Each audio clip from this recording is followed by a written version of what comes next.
손주 봐주는 게 의무라고? 당연하죠. 할머니로서 손주한테 당연히 해야 할 일을 하신 것뿐이잖아요. 어머님은 항상 뭘 해주셔도 그걸 빚처럼 생각하시더라고요. 너는 내가 아플 때 한 번이라도 물어봐 준 적 있니? 내 상황은 한 번도 신경 안 쓰고 너네들만 생각하지? 어머님, 이제 와서 뭘 그렇게 따지세요? 어머님은 항상 그러시더라고요. 조금만 힘들면 바로 불평부터 하시고. 내가 지금까지 한 번이라도 불평했니? 무릎이 아파도 참고 밤새 하윤이 안고 있어도 참고 나는 다른 거 없다. 가족이니까 너네 사정 봐준 거지. 어머님, 솔직히 저는 어머님을 가족이라고 생각해 본 적 없어요. 뭐라고? 제 부모도 아닌데, 제가 왜 어머님까지 모셔야 하나요? 무릎 아픈 거 하소연하고 싶으시면 아들한테나 가서 하세요. 저한테 그러지 마시고요. 지안아, 그렇게 생각했구나. 그런데 왜 내 도움은 계속 받으려 했어? 왜 날마다 하윤이 봐달라고 했어? 당연히 할머니가 손주 봐주는 게 맞잖아요. 가족도 아닌데 내가 미쳤다고 손주를 왜 봐주니? 오늘부터 너희 일에 절대 간섭 안 할 테니까. 내가 원하는 대로 남처럼 지낼게. 이번 사연의 주인공은 경기도 평촌에서 홀로 살고 계신 조옥년 씨입니다. 올해 68인 옥년 씨는 10년 전 심근경색으로 남편과 사별하고 외아들 정혜윤을 위해 평생을 바쳐 살았습니다. 꽃집에서 일하다 은퇴한 옥년 씨의 손은 거칠지만 그 손으로 아들 하나는 제대로 키워냈다는 자부심이 있었죠. 3년 전 아들이 결혼할 때 옥년 씨는 서울 외곽의 34평형 아파트 계약금을 마련해 주었습니다. 평생 꽃을 다듬으며 모은 돈과 남편의 보험금을 모두 털어서요. 엄마, 이거 너무 큰 돈인데. 정말 괜찮아요? 됐어. 정 고마우면. 너희 둘이 행복하게 서로를 위해주면서 사는 모습 보여주거라. 그게 나한테 보답하는 거야. 아들은 눈물을 글썽이며 큰절을 올렸고 며느리도 감사 인사를 여러 번 전했습니다. 옥년 씨는 그날이 평생 가장 뿌듯한 날이었다고 생각했습니다. 아들 부부는 새 집에서 잘 지내는 듯했습니다. 명절이면 찾아와 인사를 드리고 한 달에 한 번은 꼭 옥년 씨를 모시고 외식을 했죠. 그런데 첫 손주 하윤이가 태어나고 나서부터 모든 게 달라졌습니다. 아이가 태어난 지 2달쯤 됐을 때였습니다. 며느리의 전화가 왔죠. 어머님, 혹시 내일 시간 되세요? 제가 급한 약속이 생겨서요. 하윤이 좀 봐주실 수 있을까요? 딱 2시간만요. 약속은 2시간이었지만 며느리는 6시간 만에 돌아왔습니다. 손에는 쇼핑백이 들려 있었죠. 어머님, 미안해요. 친구들 만나다 보니 시간 가는 줄 몰랐어요. 옥년 씨는 별말 없이 고개를 끄덕였습니다. 밥도 제대로 못 먹고 아이를 돌봤는데 며느리는 식사하셨어요? 라는 말 한마디 없이 방으로 들어가 버렸죠.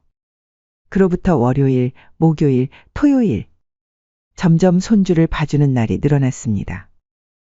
아이가 태어난 지 넉 달째 옥년 씨의 일주일은 이미 아들 집으로 출퇴근하는 날들로 가득 찼습니다. 그러던 도중 옥년 씨의 생일이 다가오고 있었습니다. 작년까지만 해도 아들은 꼭 찾아와 함께 저녁을 먹었죠. 일주일 전 옥년 씨는 아들에게 전화를 걸었습니다. 혜윤아, 이번 주 토요일에 시간 있니? 내 생일인데 같이 외식이나 할까 해서. 전화기 너머로 들리는 침묵. 아들은 잠시 말이 없더니 어색하게 웃었습니다. 엄마, 토요일이요? 아, 그게. 저희가 이번 주말에 부산 여행 가기로 했어요. 숙소도 다 예약해 놓았는데. 아, 그래? 괜찮아. 다음에 먹으면 되지. 정말 죄송해요, 엄마. 제가 깜빡했네요. 여행 다녀와서 꼭 생일 챙겨드릴게요. 옥년 씨는 억지로 웃으며 괜찮다고 했습니다. 하지만 마음 한구석이 서글펐죠. 아들이 자신의 생일을 잊고 있었다는 사실이 아프게 다가왔습니다. 그리고 아들의 다음 말은 더 아팠습니다. 그런데 엄마, 저희가 부산 갈 때 하윤이를 데리고 가기가 좀 힘들 것 같아서요. 혹시 금요일 저녁부터 일요일 저녁까지만 하윤이 좀 봐주실 수 있을까요? 다녀와서 진짜 제대로 생일 챙겨드릴게요. 엄마가 좋아하시는 삼계탕 먹으러 가요. 옥년 씨는 말문이 막혔습니다. 자신의 생일에 여행을 가는 것도 모자라 손주까지 맡기겠다는 말이었습니다. 혜윤아, 사흘이나? 네, 너무 길죠? 하지만 엄마 말고는 하윤이 맡길 데가 없어서요. 장인 장모님은 시골에 계시고. 제발요, 엄마. 한숨을 삼키며 옥년 씨는 그래 라고 짧게 대답했습니다. 설렘은 이미 사라지고 무거운 발걸음으로 침실로 향했습니다. 금요일 저녁 아들 부부는 하윤이와 짐가방을 들고 옥년 씨의 집에 왔습니다. 어머니, 정말 감사해요. 하윤이 분유랑 기저귀 다 가져왔고, 약도 여기 있어요. 혹시 열나면 이거 먹이시고. 며느리는 빠르게 설명을 마치고 서둘러 나갔습니다. 생일 축하 한마디 없이요. 엄마, 곧 올게요. 일요일 저녁에는 꼭 데리러 올게요. 아들도 급하게 인사를 하고 나갔습니다. 문이 닫히자마자 하윤이가 울기 시작했고 옥년 씨는 밤새 아이를 달래며 잠을 설쳤습니다. 토요일 옥년 씨의 생일이 밝았습니다. 아침부터 손주 하윤이는 열이 나서 보채고 옥년 씨의 무릎은 아파왔습니다. 평소라면 친구들에게라도 연락이 오곤 했는데 오늘은 하윤이 돌보느라 전화 받을 여력도 없었습니다. 점심을 먹이고 약을 먹이고 기저귀를 갈고 자신의 생일이라는 생각조차 잊을 만큼 하루가 정신없이 지나갔습니다. 저녁이 되어서야 문득 생각이 났습니다. 그래도 생일인데 혼자 미역국이나 끓여 먹을까? 옥년 씨는 혼자 식탁에 앉아 미역국을 끓여 먹으며 처음으로 서운한 감정이 들었죠. 아들에게서는 생일 축하 전화 한 통도 오지 않았습니다. 일요일 저녁 약속 시간보다 2시간이나 늦게 아들 부부가 돌아왔습니다. 엄마, 하윤이 잘 있었어요? 어머님, 하윤이 많이 울진 않았어요? 열이 나서 약 먹였다고 문자 보내셨던데. 지금은 괜찮아요? 옥년 씨는 무릎이 퉁퉁 부어 잘 펴지지도 않았지만 말없이 고개를 끄덕였습니다. 아들과 며느리는 여행 이야기를 신나게 하다가 짐을 챙겨 서둘러 나갔습니다. 엄마, 내일 출근이라 빨리 가봐야 할 것 같아요. 연락드릴게요. 문이 닫히고 옥년 씨는 홀로 남겨졌습니다. 생일 축하는커녕 약속했던 삼계탕 이야기도 나오지 않았습니다. 다음 날 아침 며느리에게서 문자가 왔습니다. 어머님, 오늘 하윤이 좀 봐주실 수 있으세요? 제가 오늘 중요한 모임이 있어서요. 옥년 씨는 그제야 깨달았습니다. 자신이 해준 집에 사는 아들 부부에게 자신은 그저 공짜 도우미일 뿐이라는 것을요. 손주를 돌보고 도시락을 싸고 약을 사오고 정작 자신은 무릎 파스 하나 붙일 시간도 없이 하루가 끝나곤 했습니다. 옥년 씨는 더 이상 어머니가 아니라 도우미로 바뀌었습니다. 아들은 늘 뒤에서 침묵했고 며느리는 점점 당연하게 요구했습니다. 봄, 여름, 가을이 지나고 겨울이 왔습니다. 옥년 씨의 무릎은 더 심하게 아파왔고 가방 속 파스는 2개에서 4개로 늘었습니다. 더 이상 붙일 시간도 없었지만요. 옥년 씨는 그날 밤 아픈 무릎을 붙잡고 집으로 돌아오며 처음으로 후회했습니다. 아들에게 집을 사준 것을 그리고 자신의 노후를 희생한 것을요. 손주 하윤이가 12달이 되었습니다. 다른 아이들은 이미 걸음마를 시작하는 나이지만 하윤이는 아직 뒤집기도 힘들어했습니다. 말도 또래보다 느렸죠. 엄마, 아빠라는 말은커녕 옹알이 소리도 드물었습니다. 처음에는 단순히 느린 발달이라고 생각했습니다. 아들도 말이 늦은 편이었으니까요. 하지만 며느리의 얼굴에는 점점 걱정의 그늘이 짙어졌습니다. 어머님, 내일 하윤이 소아과 검진이 있는데 혹시 같이 가주실 수 있으세요? 제가 혼자 가기가 좀 불안해서요. 옥년 씨는 흔쾌히 승낙했습니다. 손주의 건강이 걱정됐으니까요. 다음 날 오전 옥년 씨와 며느리는 함께 큰 병원 소아과 진료실에 앉아 있었습니다. 하윤이는 옥년 씨의 무릎 위에서 조용히 인형을 만지작거리고 있었죠. 검사는 생각보다 길었습니다. 의사는 하윤이의 근육 상태와 반응을 꼼꼼히 살펴보고 여러 질문을 던졌습니다. 아이가 소리에 잘 반응하나요? 큰 소리에는 깜짝 놀라는 것 같아요. 며느리가 대답했습니다. 장난감을 잡거나 물건을 잡는 건 어떤가요? 그건 잘 못하는 것 같아요. 이번엔 옥년 씨가 말했습니다. 의사는 고개를 끄덕이며 차트에 뭔가를 적었습니다. 그리고 조심스럽게 입을 열었죠. 하윤이가 또래보다 발달이 느린 편입니다. 걷는 것뿐만 아니라 소근육 발달도 지연되고 있어요. 추가 검사가 필요합니다. 무슨 병이라도 있는 건가요? 며느리의 목소리가 떨렸습니다. 아직 단정 지을 수는 없지만 유전적인 영향도 가능성이 있습니다. 가족력 조사도 병행해 보는 게 좋겠어요. 의사의 유전이라는 단어에 옥년 씨와 며느리는 동시에 굳어졌습니다. 서로 눈을 마주치지 못한 채 각자의 생각에 빠져들었죠. 양가 모두 가족력을 살펴보고 혹시 비슷한 증상이 있었는지 확인해 보세요. 다음 주에 유전자 검사를 진행하겠습니다. 병원에서 나오는 길, 택시 안에서 두 사람은 한동안 말이 없었습니다. 하윤이는 옥년 씨의 품에 안겨 조용히 잠들어 있었죠. 저기, 어머님, 며느리가 조심스럽게 입을 열었습니다. 혹시 어머님 댁에 이런 사례 있었나요? 발달 지연이나 그런. 옥년 씨는 잠시 멈칫했습니다. 며느리의 질문 속에 숨겨진 의미를 느낄 수 있었죠. 마치 당신 집안의 문제라고 말하는 것 같았습니다. 아니, 우리 집안에는 그런 거 없었어. 혜윤이도 말이 조금 늦은 것 말고는 건강했고, 남편도 좀 말이 늦었다고요? 옥년 씨는 말없이 고개를 저었지만 마음 한구석이 쓰라렸습니다. 며느리의 눈빛이 자신을 의심하고 있다는 것을 알 수 있었죠. 집에 도착하자 아들이 문을 열어주었습니다. 병원 결과를 듣자마자 그의 얼굴도 굳어졌습니다. 유전이라고? 정확한 건 아니지? 아직 검사를 더 해봐야 한대. 며느리가 대답했습니다. 저녁 식사 시간 세 사람은 식탁에 둘러앉았습니다. 누구도 먼저 말을 꺼내지 않았지만 공기 중에는 무거운 긴장감이 감돌았습니다. 지아나, 그런 말 함부로 하지 마. 의사가 아직 확실한 건 아니라고 했잖아. 아들이 간신히 말했지만 그의 목소리에도 불안감이 묻어났습니다. 그래도 가족력을 살펴봐야 한다고 했잖아요. 우리 집안에는 그런 사례가 없어요. 며느리의 말에는 미묘한 공격성이 담겨 있었습니다. 그날 밤 옥년 씨는 무거운 발걸음으로 자신의 집으로 돌아왔습니다. 자신의 집안에 그런 병력이 있었던가. 아들이 어릴 때는 분명 말이 늦었지만 걷는 것은 일찍 시작했었죠. 돌이켜보면 특별히 문제될 만한 일은 없었습니다. 며칠 후 옥년 씨는 평소처럼 아들 집에 손주를 돌보러 갔습니다. 현관문을 열고 들어가려는데 부엌에서 며느리의 목소리가 들려왔습니다. 전화 통화 중이었죠. 오늘 병원 갔다 왔어.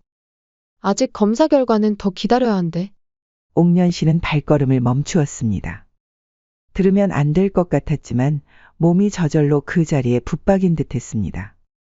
아니, 우리 쪽은 그런 거 없거든. 우리 가족들 다 건강하고 사촌들도 다 정상인데. 아무래도 시댁 쪽 유전인 것 같아. 솔직히 어머님이 더 책임져야 되는 거 아니야? 옥년 씨의 가슴이 쿵 내려앉았습니다. 수화기 너머로 친구의 대답이 들리지 않았지만 옥년 씨는 더 이상 들을 필요가 없었습니다. 손에 들고 있던 생선 봉지를 떨어뜨릴 뻔했습니다. 현관문을 닫고 다시 나왔습니다. 잠시 복도에 서서 진정한 다음 다시 초인종을 눌렀죠. 이번에는 확실히 자신의 존재를 알리면서요. 어머님, 오셨어요? 며느리는 아무 일도 없었다는 듯 문을 열었습니다. 하지만 옥년 씨와 눈을 마주치는 순간 무언가 느꼈는지 시선을 피했습니다. 그날 저녁 옥년 씨는 평소보다 일찍 자리를 떴습니다. 집에 돌아와 식탁에 앉아 생각에 잠겼죠. 다음 날 아들이 전화를 걸어왔습니다. 엄마, 내일도 하윤이 좀 봐주실 수 있어요? 저희가 병원에 가봐야 해서. 옥년 씨는 잠시 망설였습니다. 어제 들은 며느리의 말이 자꾸 머릿속에서 맴돌았습니다. 혜윤아, 엄마가 뭐 물어볼 게 있는데. 네? 무슨 일 있으세요? 하윤이, 혹시 그 검사 결과 나왔니? 전화기 너머로 잠시 침묵이 흘렀습니다. 아니요, 아직. 왜요? 그냥 궁금해서. 다시 침묵. 옥년 씨는 아들이 무엇인가 숨기고 있다는 느낌을 받았습니다. 엄마. 사실 좀 걱정되는 게 있어요.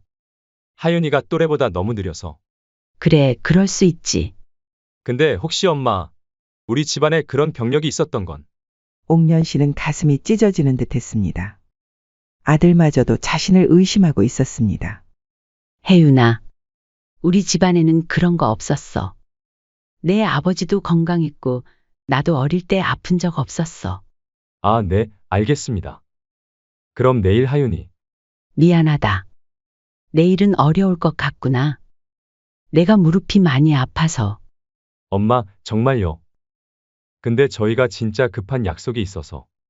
옥년 씨는 더 이상 말을 잇지 못했습니다. 아들의 말 속에는 어떤 연민도 걱정도 없었습니다. 그저 자신의 일정만 생각하고 있었죠. 며칠 후 하윤이의 추가 검사 결과를 듣기 위해 옥년 씨는 아들, 며느리와 함께 병원에 갔습니다. 진료실에 들어서자 의사는 고개를 끄덕이며 말했습니다. 정 필요하시다면 양측하게 모두 검사해 볼 필요가 있어요. 저희 쪽은? 며느리가 빠르게 말했습니다. 저희 가족들은 모두 건강하고 이런 증상이 전혀 없었어요. 옥년 씨는 며느리의 말에 서글픔을 느꼈습니다. 자신의 가족을 방어하기 위해 얼마나 빨리 자신의 집안을 지목하고 있는지가 보였기 때문이었죠. 어느 쪽이든 아직 확실한 건 아닙니다. 그리고 유전으로 온 게 아닐 수도 있고요. 의사가 조심스럽게 말했습니다. 그런데 정 걱정되신다면 저번에 말씀드렸다시피 두 분 모두 유전자 검사를 받아보시는 게 좋겠어요. 병원에서 나오면서 며느리는 옥년 씨를 피해 아들에게만 속삭였습니다. 당신 어머님도 검사받아야 할 것 같아요. 아무래도 시댁 쪽에. 옥년 씨는 그 말을 들었지만 아무 말도 하지 않았습니다. 가슴 속에서는 분노와 서글픔이 뒤섞였습니다. 자신이 병의 원인이라는 의심을 받는 것도 서글펐지만 더 서글픈 것은 아들과 며느리가 손주의 병을 자신에게 책임 전가하려는 태도였습니다. 그날 밤 옥년 씨는 오랜만에 잠을 이루지 못했습니다. 자신이 해준 집에 들어가 손주를 돌보고 시간을 내주고 무릎이 아파도 참고 도와줬는데 이제는 병까지 자신의 탓으로 돌리려는 아들과 며느리를 더 이상 견딜 수 없었습니다. 한 가지 더 마음을 아프게 하는 것은 손주 하윤이에 대한 걱정이었습니다. 아이에게 문제가 있다는 사실에 진심으로 걱정하고 도움을 주고 싶었지만 이미 관계는 돌이킬 수 없을 만큼 깨져버린 것 같았습니다. 그 다음 주 토요일 아침이었습니다. 옥년 씨는 무릎 통증으로 뜬 눈으로 밤을 새웠습니다. 오래된 관절염이 비 오는 날씨에 더 심해진 탓이었죠. 병원에 가서 물리치료를 받아야겠다고 생각하며 겨우 일어났을 때 전화벨이 울렸습니다. 전화기 화면에는 며느리라고 떠 있었습니다. 아침부터 또 손주를 봐달라는 부탁일 테지만 오늘은 정말 몸이 말을 듣지 않았습니다. 여보세요. 어머님, 오늘도 부탁드릴게요. 저희 약속이 있어서요. 옥년 씨는 한숨을 참으며 힘겹게 말했습니다. 오늘은 안 돼. 허리도 아프고 병원 예약이 있어. 전화기 너머로 잠시 침묵이 흘렀습니다. 그러더니 며느리의 말투가 갑자기 단단해졌습니다. 진짜 이기적이시네요. 옥년 씨는 귀를 의심했습니다. 뭐라고? 어머님, 하윤이가 이렇게 아픈 상황인데 왜 자꾸 핑계를 대세요? 애가 이렇게 아픈 것도 시댁 쪽 때문일 수도 있다는데. 요즘엔 어머님 너무 자기 입장만 생각하시는 것 같아요. 옥년 씨의 손이 떨렸습니다. 평생 남을 위해 살아왔는데 이제 와서 아픈 몸 하나 돌보려는 것조차 이기적이라니. 그리고 손주의 병까지 자신의 탓으로 돌리는 말투에 가슴이 찢어지는 듯했습니다. 지안아, 무릎이 퉁퉁 부어서 걷지도 못하는 시어머니 보고 그렇게까지 말해야겠니? 어머님, 이런 말까진 안 하려 했는데 하윤이는 어머님 집안 유전병 때문에 이렇게 된 건데. 당연히 손주 봐주셔야 하는 거 아니에요? 이런 집안에 시집 온 게 제 아니에요. 아직 검사 결과도 안 나왔는데 무슨 말을 그렇게 해? 아니, 어차피 저희 집안에는 이런 병력이 전혀 없어요. 그럼 당연히 어머님 쪽에서 온 거죠? 이럴 거면 왜 처음부터 말씀 안 하셨어요? 이럴 줄 알았으면 절대 이 집안이랑 결혼 안 했을 텐데. 옥년 씨는 더 이상 참을 수 없었습니다. 그동안 가슴 속에 묻어두었던 모든 감정이 한꺼번에 터져 나왔습니다. 너 지금 무슨 말을 하는 거야? 내 집안에는 그런 병력이 없어. 그리고 만약 그런 병력이 있었어도 다 잘만 커왔다. 그거 가지고 어떻게 사람을 그렇게 죄인 취급을 할 수 있는 거야? 어머님, 목소리 좀 낮추세요. 솔직히 말해서 어머님이 하윤이 봐주시는 것도 다 의무라고 생각해요. 어머님 때문에 아이가 이렇게 됐는데 당연히 책임지셔야죠. 의무? 내가 너희한테 무슨 의무가 있다고 그래? 내가 지금까지 얼마나 도와줬는데? 도와준 거요? 그건 할머니로서 손주한테 당연히 해야 할 일을 하신 것뿐이잖아요. 어머님은 항상 뭘 해주셔도 그걸 빚처럼 생각하시더라고요. 너는 내가 아플 때 한 번이라도 물어봐 준 적 있니? 내 상황은 한 번도 신경 안 쓰고 너네들만 생각하지? 어머님, 이제 와서 뭘 그렇게 따지세요? 어머님은 항상 그러시더라고요. 조금만 힘들면 바로 불평부터 하시고. 불평? 내가 지금까지 한 번이라도 불평했니? 무릎이 아파도 참고 밤새 하윤이 안고 있어도 참고 나는 다른 거 없다. 가족이라 생각해서 봐준 거지. 어머님, 솔직히 저는 어머님을 가족이라고 생각해 본 적 없어요. 그 말이 꽂히는 순간 주변의 모든 소리가 멈춘 것 같았습니다. 옥년 씨는 숨을 들이쉬었다가 천천히 내쉬었습니다. 뭐라고? 네, 어머님은 그냥 혜윤 씨 어머니일 뿐이에요. 제 부모도 아닌데 제가 왜 어머님까지 모셔야 하나요? 결혼할 때부터 어머님은 저한테 부담이었어요. 근데 하윤이 병까지 어머님 때문이라니. 정말 억울해요. 옥년 씨의 손이 떨렸습니다. 하지만 이상하게도 마음은 점점 단단해졌습니다. 지안아, 그렇게 생각했구나. 그런데 왜 내 도움은 계속 받으려 했어? 왜 날마다 하윤이 봐달라고 했어? 당연히 할머니가 손주 봐주는 게 맞잖아요. 그리고 어머님이 하윤이 병의 원인인데 당연히 책임지셔야죠. 그리고 막말로 손주 봐주는 거 어머니가 손주 봐주고 싶었던 거 아니에요? 책임? 그래, 내가 책임질게. 오늘부터 너희 일에 절대 간섭 안 할게. 그리고 그놈의 손주 이쁘지도 않다. 필요 없어. 내가 원하는 대로 남처럼 지낼게. 어머님, 지금 삐치신 거예요? 어린애도 아니고. 삐친 게 아니야. 내 말대로 우린 가족이 아니니까 이제 더 이상 가족인 척 안 하려고. 전화기 너머로 며느리의 목소리가 더 날카로워졌습니다. 어머님, 왜 이렇게 극단적으로 생각하세요? 저희가 언제 어머님을 남처럼 대했다고요? 그냥 하윤이 좀 봐달라는 건데. 지안아, 내가 방금 나를 가족이라고 생각한 적 없다고 했잖아. 그러니까 이제 내 말대로 하는 거야. 아니, 그게 아니라. 어머님, 지금 저 협박하시는 거예요? 하윤이 안 봐주시겠다고요? 옥년 씨는 깊게 한숨을 내쉬었습니다. 너가 말했잖니?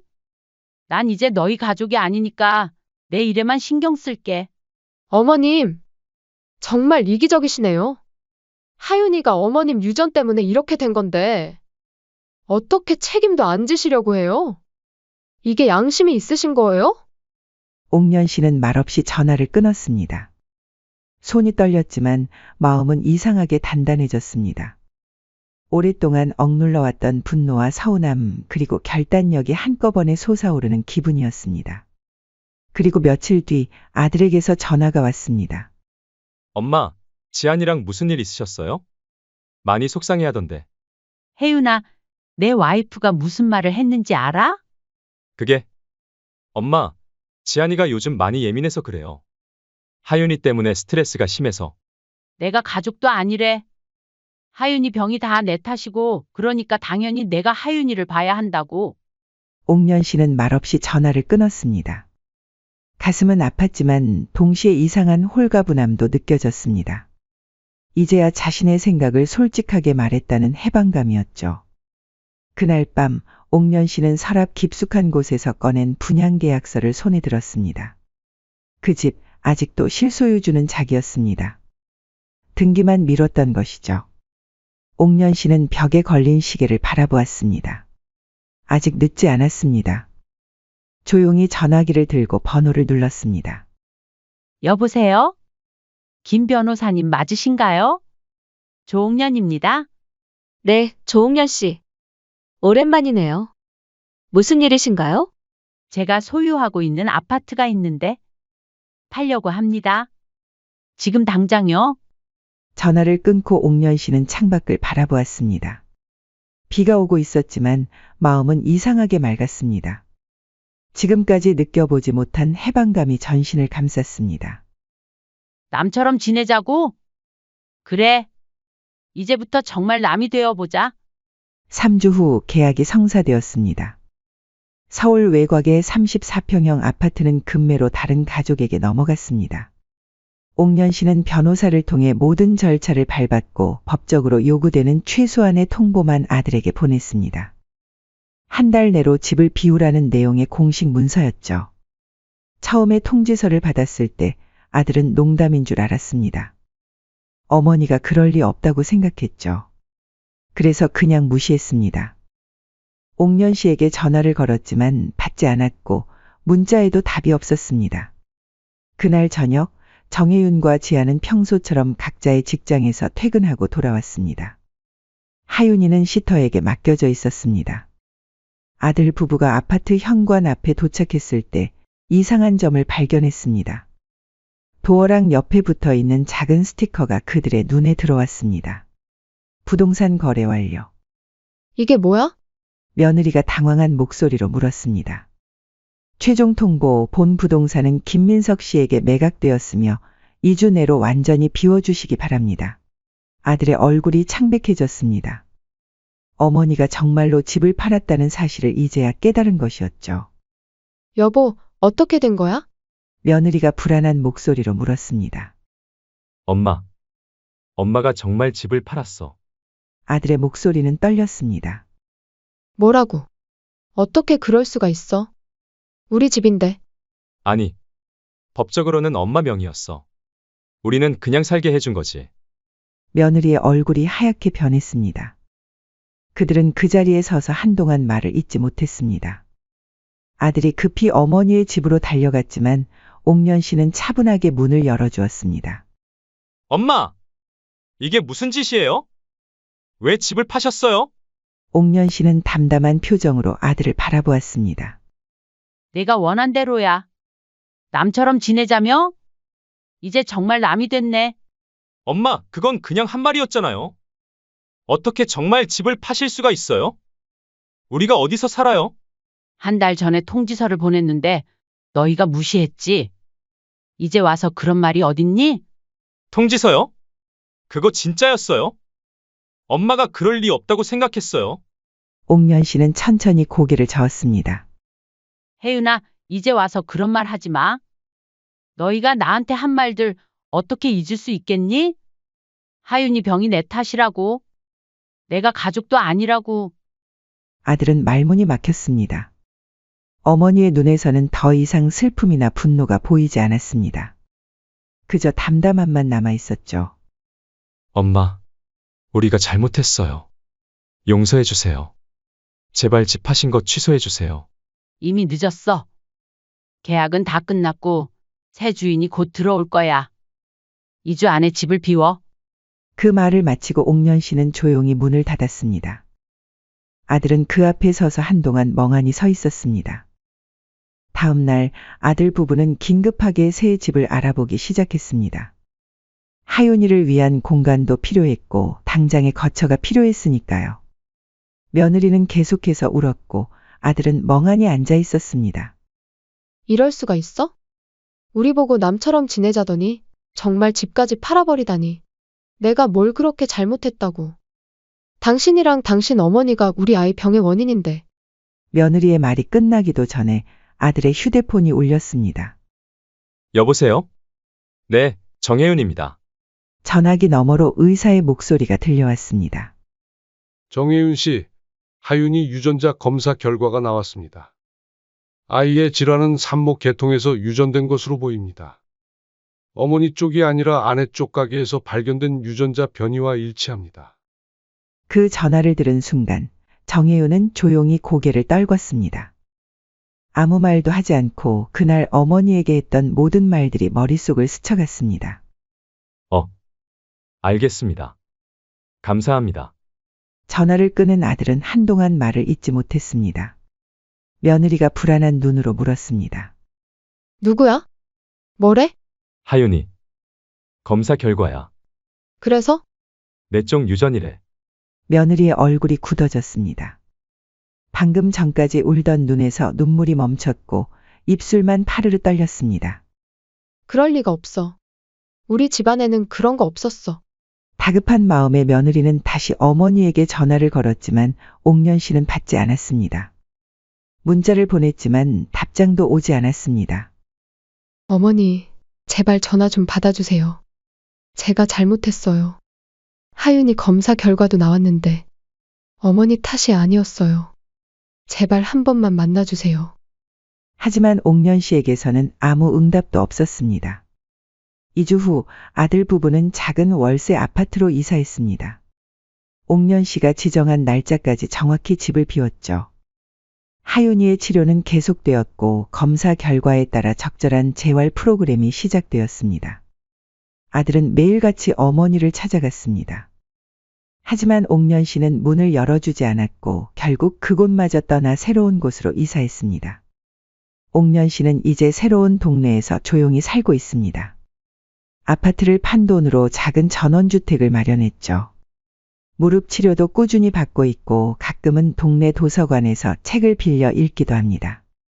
아침마다 물리치료를 받고 낮엔 도서관에 들르고 저녁엔 혼자 국을 끓여 먹으며 조용히 삽니다.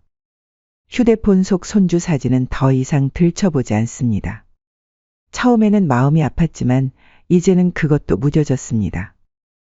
아들이 몇 번 찾아왔지만 옥년 씨는 문을 열어주지 않았습니다. 우편함에는 사과의 편지가 몇 통 들어 있었지만 읽지 않고 그대로 두었습니다. 옥년 씨는 작은 정원에 앉아 따스한 햇살을 맞으며 중얼거렸습니다. 더 이상 웃고 있는 손주의 얼굴이 그립지도 않았습니다. 그리움은 시간이 지나면 아픔으로 그리고 결국에는 무감각함으로 변하는 법이니까요. 옥년 씨의 얼굴에는 미소가 번졌습니다. 이제는 자신을 위한 시간이 있었으니까요. 무릎이 아프지만 무릎 파스를 붙일 시간도 있고 아침에 일어나 조용히 커피 한 잔을 마실 여유도 있었습니다. 가끔은 어떤 회한이 밀려올 때도 있습니다. 하지만 옥년 씨는 그것을 금방 밀어냅니다. 인생에서 모든 결정이 옳을 수는 없지만 때로는 자신을 위한 결정이 필요하다는 것을 이제는 알게 되었으니까요. 이제는 내 시간이야. 그렇게 옥년 씨는 또 하루를 마무리합니다. 자신의 선택의 후회도 미련도 없이 그저 고요한 마음으로